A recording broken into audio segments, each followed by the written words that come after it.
Nongeye kubasuhuza, njye nitwa Claude nk'ibisanzwe. Iyi ni Twidagadure TV show.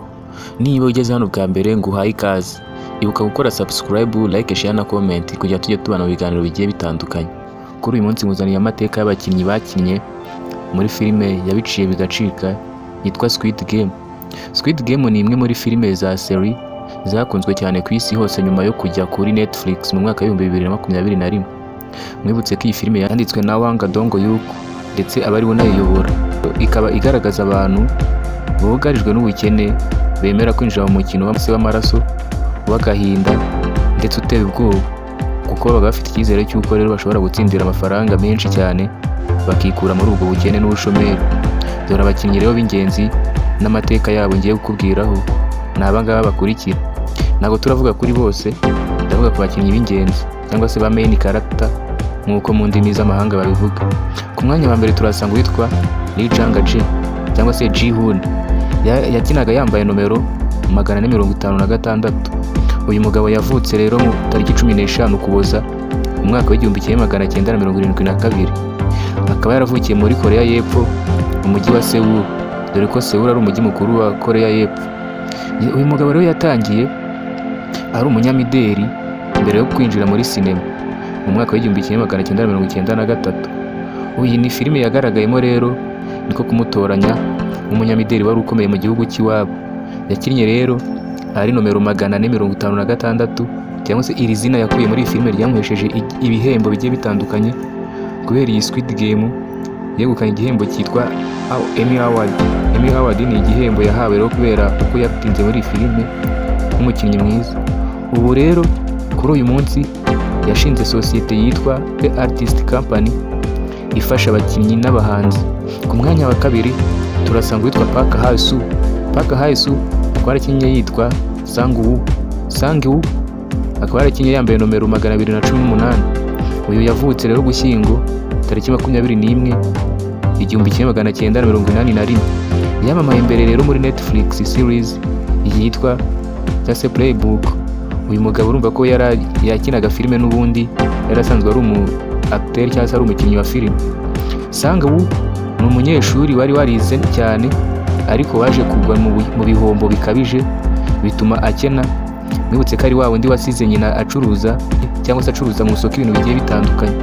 Ni wa wundi wagaragaye mu gice cya mbere cyangwa se season ya mbere ari guhangana na Ji-hoon kuri finale, niwe witwaga Sang-woo. Uyu mugabo nyuma ya Squid Game yagaragaye no mu zindi filime zigiye zitandukanye nko muri Money Heist in Korea cyangwa se inyakoreya yitwa Money Heist, atari iriya muzi yitwa La Casa de Papel. Ku mwanya wa gatatu turahasanga uwitwa Jang Ho-yeon. Jang Ho-yeon nawe yakinnye yitwa Sae Byoko yambaraga nomero 67. Akaba yaravutse tariki 23 Kamena mu mwaka wa 1994. Yari supermodel cyangwa se ari umunyamideli ukomeye iwabo mbere yo kujya muri sinema bikamuhesha amahirwe yo gukina muri iyi filime rero ya Squid Game. Squid Game ni filime ye ya mbere yakinnyemo ndetse yahise yamamara ku isi hose. Ubu ngubu akabona ibiraka byo kuba yajya gukina no mu yandi mafilime agiye atandukanye.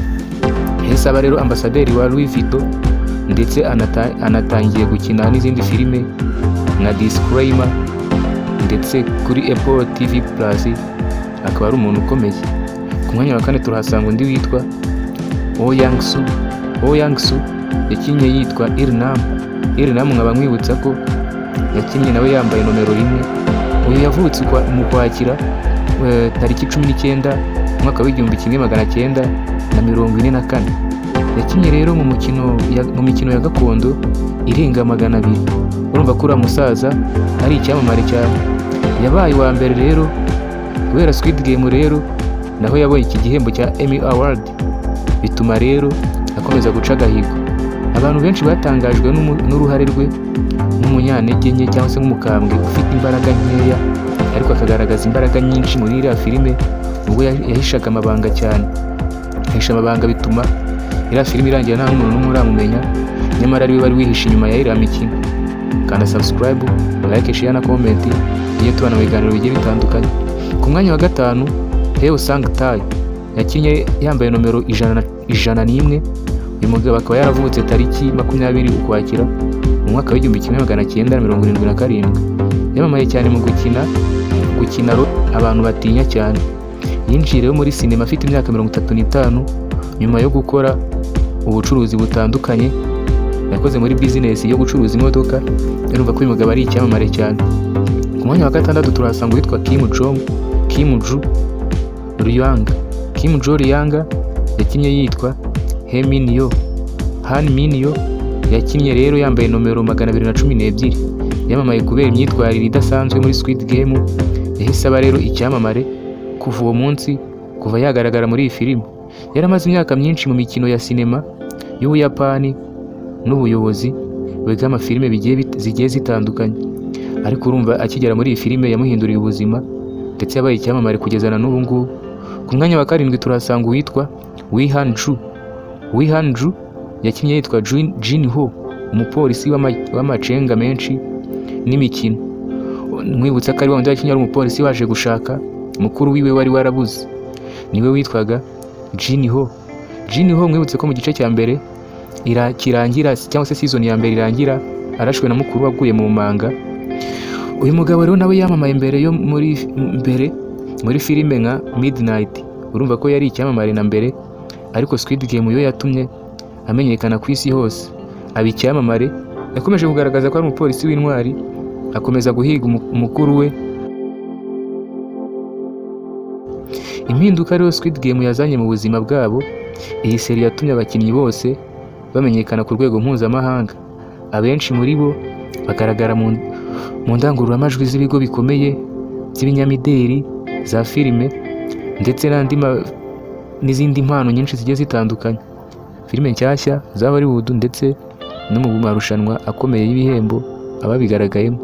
Kanda subscribe, like, share na comment, tujye tubana mu biganiro bigiye bitandukanye. Ndabashimiye.